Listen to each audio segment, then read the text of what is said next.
says Abraham was old, advanced in age, and the Lord had blessed Abraham in every way. Then Abraham said to his servant, the oldest of his household, who had charge of all the own, please place your hand under my thigh. Now, that kind of seems kind of silly to us, but that'd be like shake hands or let's sign a note or whatever. That's the way they made an agreement. That sealed the deal, so to speak. And it doesn't say exactly why, but Abraham does not want him to find a wife for his son in that particular country. He said, go back to my relatives. And there you could find a wife for him. He said, promise me, make an oath right here that you won't take a wife for him anywhere else except for my kinsman, my country. Yes, sir. Where's Lot's family? Do what now? Where's Lot's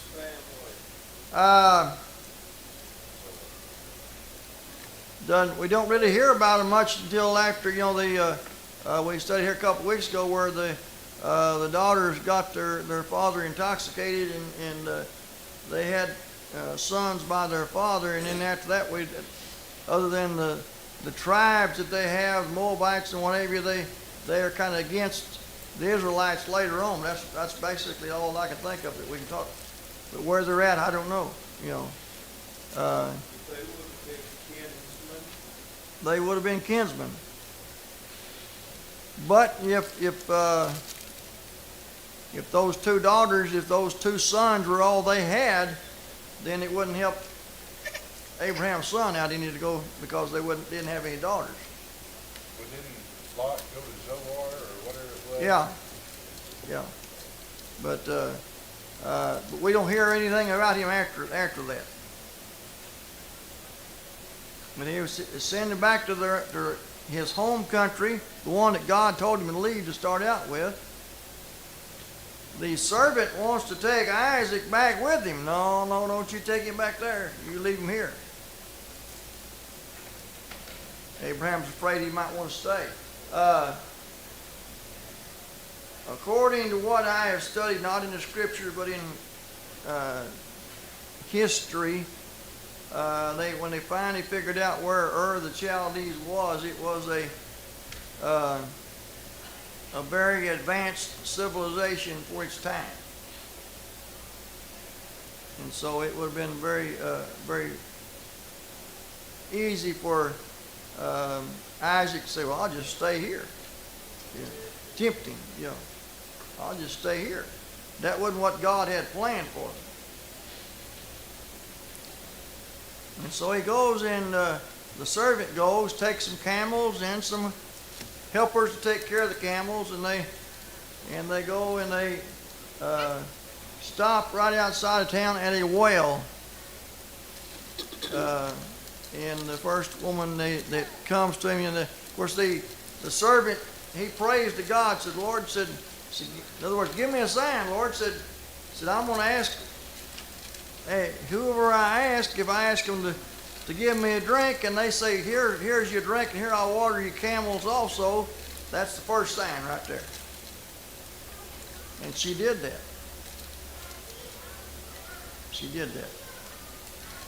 And so he gives her some bracelets and a ring for her nose, which I didn't, that never has appealed to me to start out with.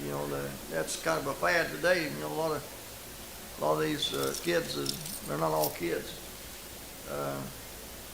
Don't get anything wrong with it. They wear a lot of jewelry into their face, and as one comedian said, looked like they fell head first in a tackle box sometime. But here he gives and they go meet her family, and he tells them all that. He said, I have come from Abraham. Abraham is rich. And he sent me back here, and this girl here has done everything that I asked the Lord to give me a sign for. Can I take her home?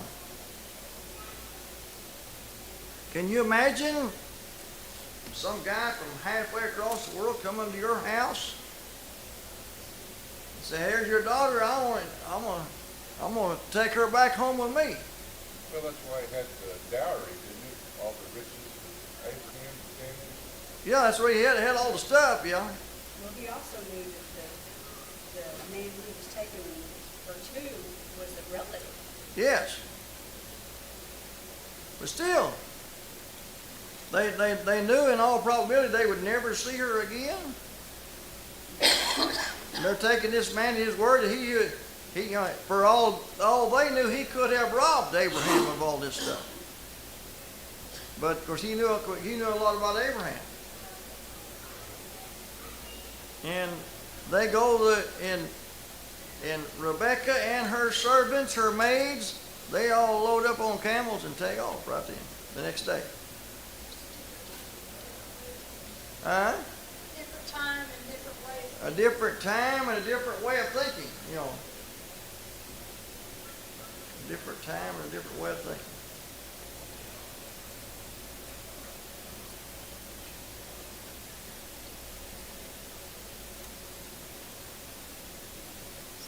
Why do you think that Abraham wants to pick a wife for his son from his own family? What is so special about them? What makes them different than the people from the land he's in? That's where God told him to go. He's a stranger now. Huh? He considered himself a stranger now. Considered himself a stranger, but now, And he wanted to keep it within the Jewish people. well, now this is before Jewish. Now this is before Jewish.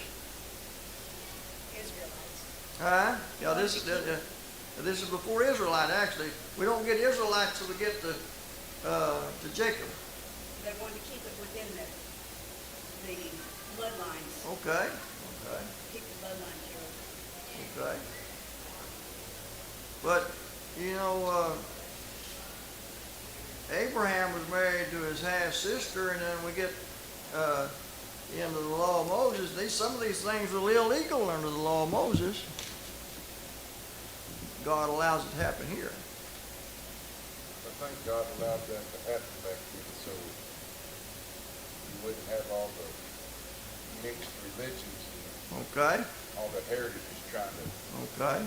fight against what God But now, you know, we haven't got there yet. We're several chapters away from there. But now, they do the same thing to find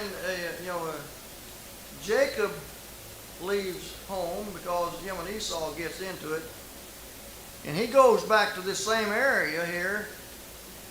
And he ends up having to work 14 years to get the woman he wants because but anyway, and they leave, and then here comes one of the men, and because someone has taken one of his household idols. So they wasn't worshiping the true God, was they? One of them had taken one of his household idols.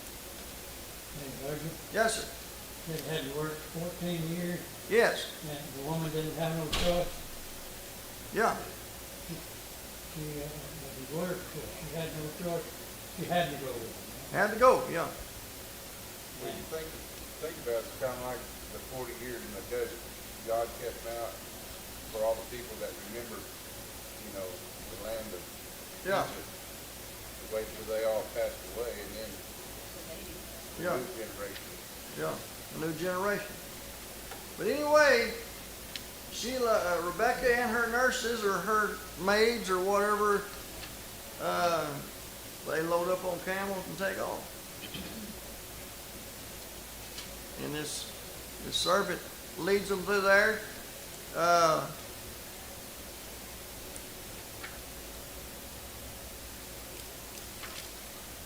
Let's skip over here to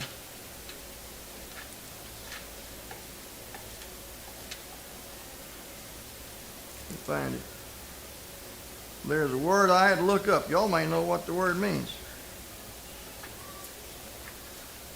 Go to to verse 62. They done the bargain. They give them the dowry. They're all loaded up, and they're going back to find Isaac, and they get to Isaac. It says, verse 6. Now Isaac had come from going to I don't know, some of the newer translations said Beersheba, where he was living in the Negev. What in the world is the Negev? South country. Huh?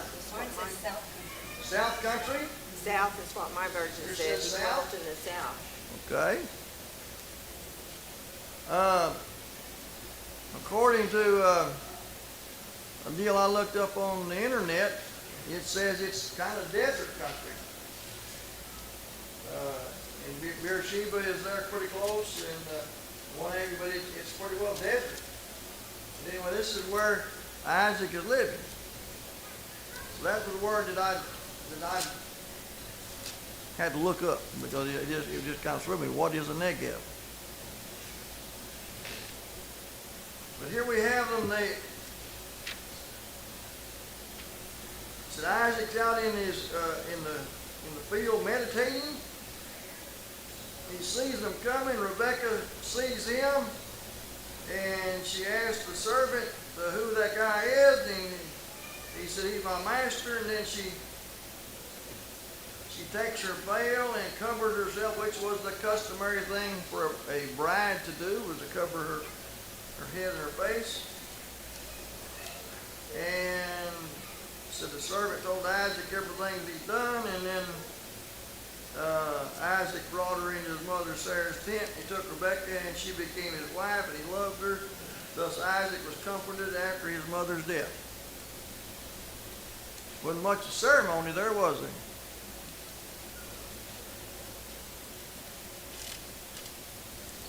You know, I had a question Linda asked me here a while back, and I had to think about it a while. And said, well, they got several instances where there was no ceremony. You know, did God have it? We never did find an official ceremony from God, but we do find out later on, and especially New Testament times, where they had feasts and what have you. So the Jews evidently had some kind of a ceremony of type, because Jesus went to the feast in Cana, so they had wedding feasts, and it would last for days. So they had some kind of ceremony, but what it actually entailed, I have no idea. Well, also in the parable of the virgins, it was They for said, a wedding. yeah, they're waiting on the bridegroom to get there so the feast could start. See, yeah. Which I know that, it has Yeah, it has prophetic, a different meaning, but still it mentions the bridegroom. Yes.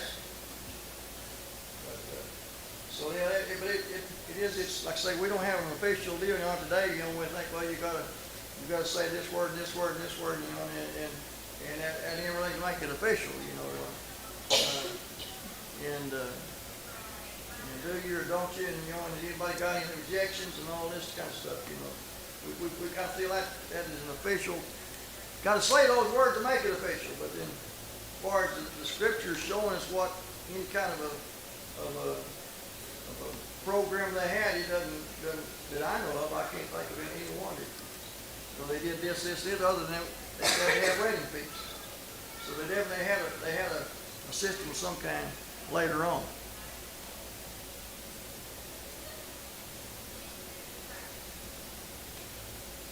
Any questions on chapter 24? Leland, you got any questions? I know I skipped a long way there.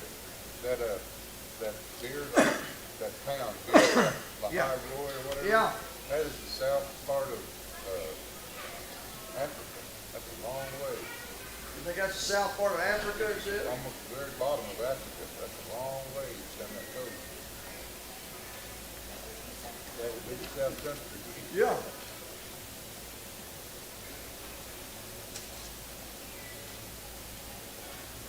Chapter 25, the title of my chapter says Abraham died. Of course, the previous chapter, he's old. Abraham's been old for years. He's 100 years old when Isaac's born.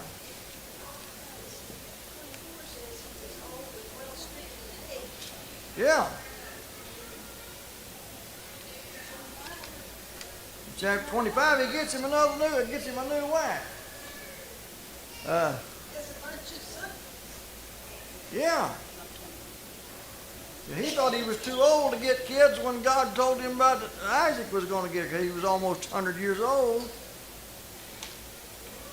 Now he's got him a new wife, and he perked up, I guess. What's his wife's name? Keturah. That's one of the names I can always remember. In the original Star Trek TV show, there was a lady named Keturah. Any of y'all old enough to remember the original Star Trek TV What was show? her name? Huh? What was her name? Keturah. I'm not that old. Lahora or? Keturah. Keturah. Yeah, Keturah. That's the way I always thought it was. I mean, I maybe had the wrong name, but I thought Bob's not that old, he said, but now. Remember Lahora? Bob, now you need to come up here and make a confession and all.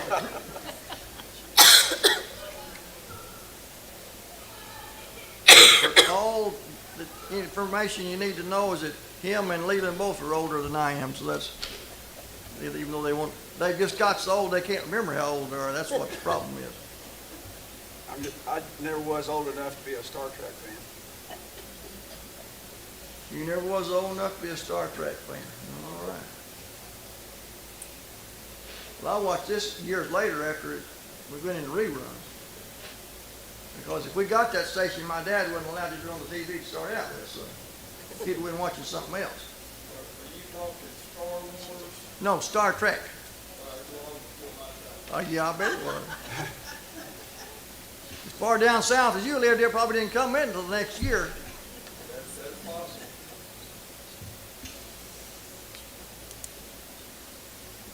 Anyway, Abraham, he's really old. So Abraham takes him another wife whose name was Keturah. And she bore to him Zimram, Jokshan, Medan, Median, Ishbak, and Shua. How many is that? 6, isn't it? So Abraham, he has his first son, who is Ishmael, at 86, and before he's through, he has Isaac, and he has 6 more. She could have had daughters too, but they never named the daughters. Evidently, the daughters are not as important, I guess. I don't know. Well, you know, we've talked about that before, how it was almost, women were almost considered like a possession. you know, Yes. that under the old law, or in that period of time, not Yeah. necessarily, that wasn't God's bidding, but still in that particular part of history. Well, we got Isaac. I mean, if the master go here's all this gold stuff here, and we here, God, We're you gonna can have it. basically buy a wife. Yeah, you can have her, and that custom it hasn't been too many years ago since that custom ended to a great degree. In some countries, they still. Well, yeah. Probably so. Not so much in this country, but if the historians in the books I read when I was a kid if they knew what they were talking about, even the Indian people practiced it to quite some extent. If they had an eligible daughter and the guy he left so many horses at the house, or 10 or whatever, and if the next morning if the horses were gone, that meant they accepted it and do it. If they're still there, well, that ain't enough. We want some more. You got to bring some more horses, or better horses, or whatever, the buyer, basically. Yeah, that dowries and what have you was quite, up until the 1800s, was quite prevalent, even in this country. I'm still waiting on mine. You still waiting on yours? I don't want any horses though. You don't want any horses? Libya's got all the horses, see.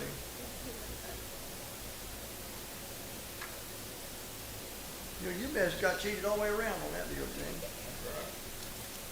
That's just like he got that. You think he got the best deal? Okay. Okay, we'll let y'all argue it out in private. Speaking of history, we went to, it's a whole different subject, but we went to Eureka Springs, Becky and I did last week, and went to a Bible museum. And I learned, if what they had there was accurate, I've learned some things that I had no idea that. Did you know that before we became a United States, during the colonial time, it was illegal for a printer in this part of the world to print a Bible in English? You had to get their English Bible shipped over from England. That was to preserve the printer's rights over there. To get a Bible printed in English, it was illegal to print one. And another guy, he was way back there in the 1300s. I think his name was Wycliffe, but I don't remember. Becky's got it on her phone. She took. Anyway, he was born back in the 1300s, and he translated the Bible. His first translation in English, and he called it Middle English. And you could tell you think the King James Version is hard to understand. This one here was hard to read because of the words were spelled different than what we'd spell them today. Corinth was not spelled like we spell Corinth today. It had a Y in it. Didn't they imprison him, or Huh? didn't they imprison that guy? Well, now this guy here is back in the 1300s. He died a natural death. But when they found his grave 40 years later, the authorities, because he had printed this, they dug him up and burned what was left just for spite. I believe he was Wycliffe, I believe was his name. We did see a version of the Gutenberg Bible. We saw one that said it was the first edition. There's only like 3 or 4 of them still in. We said the way you could tell it was the first edition, there was a misprint in it. And they didn't figure it out until after they'd done published it.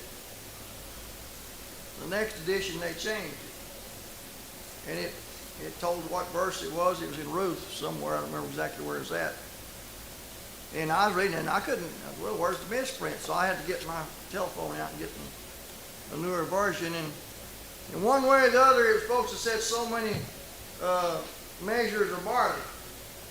And they had like 6, and it was supposed to be 5, or they had 5, and it was supposed to be one way or the other. I don't remember which way now. That was the only mistake they made, but they figured it out after they printed the Bible.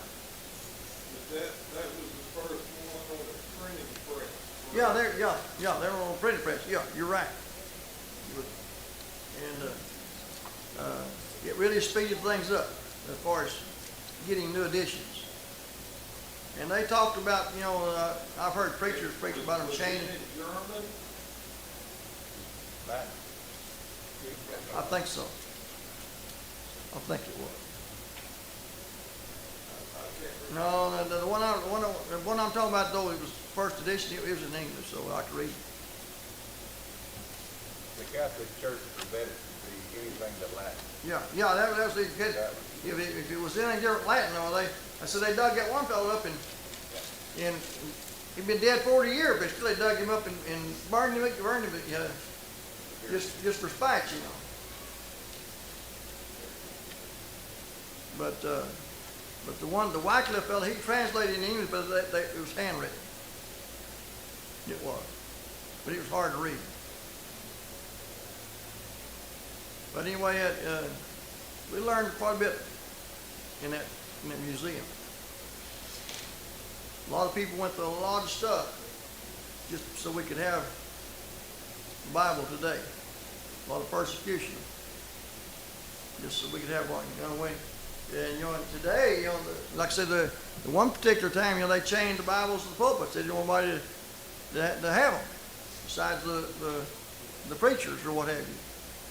Speakers. Today, it's not unusual to have 5 or 6 or more laying around the house. I've got 4 or 5 different translations, Hadn't read them all, but every once in a while I'll get one out and see what it says, if it's different than somebody, a different one. Bob reads out one that's completely different and says the same thing, but the way the words are arranged is different than, than the one I'm reading now.